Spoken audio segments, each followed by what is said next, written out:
नमस्कार। इन खबर में आपका स्वागत है। आम चुनाव 2024 के लिए तैयारी कर रहा है विपक्ष और सत्ता पक्ष दोनों मैदान में आ डटे हैं। इंडी गठबंधन की दिल्ली में हुई बैठक में तय किया गया था कि 3 हफ्ते के अंदर सीट शेयरिंग फार्मूला तय कर लिया जाएगा, लेकिन अभी तक तो ऐसा कुछ हुआ नहीं। उल्टे आपस में ही दरार पड़ने लगी है।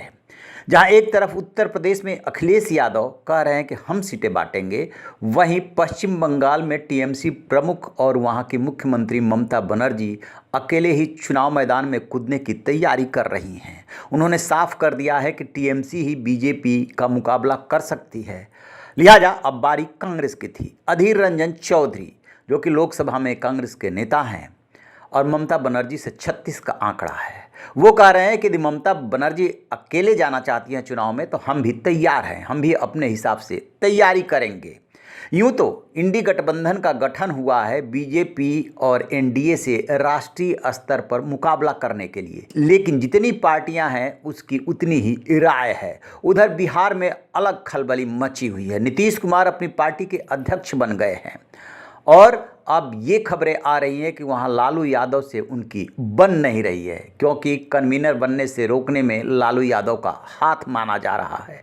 अरविंद केजरीवाल अभी ईडी के शिकंजे में हैं, उनसे पूछताछ होनी है, लिहाजा कोई ताज़ा तरीन बयान तो उन्होंने दिल्ली और पंजाब को लेकर के नहीं दिया है, लेकिन पहले से ही उनका रुख रहा है कि दिल्ली और पंजाब में आप मजबूत है, लिहाजा उससे ज़्यादा सीटों पर लड़ना चाहिए। 5 राज्यों में हुए विधानसभा चुनाव में हिंदी पट्टी के 3 राज्यों मध्य प्रदेश, राजस्थान और छत्तीसगढ़ में जिस तरीके से कांग्रेस को मायूसी हाथ लगी, उसके बाद क्षेत्रीय दल हावी होने लगे हैं और ज़्यादा से ज़्यादा सीटों पर लड़ने के लिए खम ठोक रहे हैं।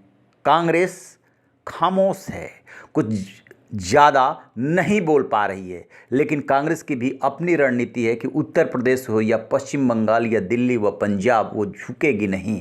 वो ज़्यादा से ज़्यादा सीटें मांगेगी चुनाव लड़ने के लिए। उसके पास ज़्यादा ऑप्शन भी नहीं है, क्योंकि यदि वो अकेले चुनाव मैदान में उतरती है तो यूपी और बिहार जैसे राज्यों में उसका क्या हश्र होगा उसे बहुत अच्छी तरह से पता है।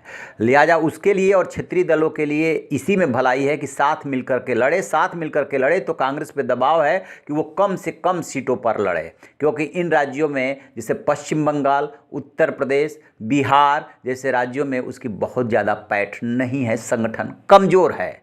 और टीएमसी प्रमुख ममता बनर्जी जो ये राग आलाप रही है कि टीएमसी अकेले लड़ेगी भाजपा से पश्चिम बंगाल में, उसका सीधा सा मतलब है कि हम किसी को सीट यहाँ पर नहीं देंगे। लेफ्ट और कांग्रेस पश्चिम बंगाल में साथ मिलकर के चुनाव भी लड़ा और इन दोनों से ममता बनर्जी का 36 का आंकड़ा है, सियासी विरोध है, लिहाजा वो अकेले खम ठोक रही है। अधीर रंजन ने जवाब दे दिया कि हम भी तैयार हैं, लेकिन कांग्रेस पश्चिम बंगाल के लिए कितनी तैयार है। यदि बात करें बीजेपी की तो अभी जेपी नड्डा, पार्टी के अध्यक्ष और गृह मंत्री अमित शाह, जो चाणक्य कहे जाते हैं, पश्चिम बंगाल के दौरे पे थे। 15 सदस्यीय कमेटी का गठन कर दिया है, 42 सीटों के लिए प्रभारी नियुक्त कर दिया है और 35 का टारगेट रख दिया है। ये बात 2019 चुनाव की।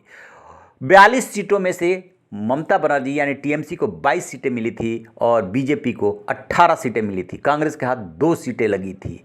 अब की बार बीजेपी ने 35 सीटों का लक्ष्य तय किया है। 2014 के चुनाव में बीजेपी को वहां पर सिर्फ 2 सीटें मिली थी और ममता बनर्जी को 34 सीटें मिली थी। लिहाजा बीजेपी को लग रहा है कि बेशक विधानसभा के चुनाव में हम हार गए, 2021 में बहुत मजबूती से बीजेपी लड़ी थी, लेकिन 77 सीटों पे सिमट गई। सरकार बनने का उसका सपना अधूरा रह गया। कोरोना काल में ये चुनाव हुआ था, लेकिन वो हिम्मत नहीं हारी है। लोकसभा में ललकार रही है कि हम ममता को जो है शिकस्त देंगे। ममता कह रही है कि हम अकेले लड़ेंगे। अब देखते हैं कि आगे क्या होता है। रहिए बेखबर, देखते रहिए इन खबर।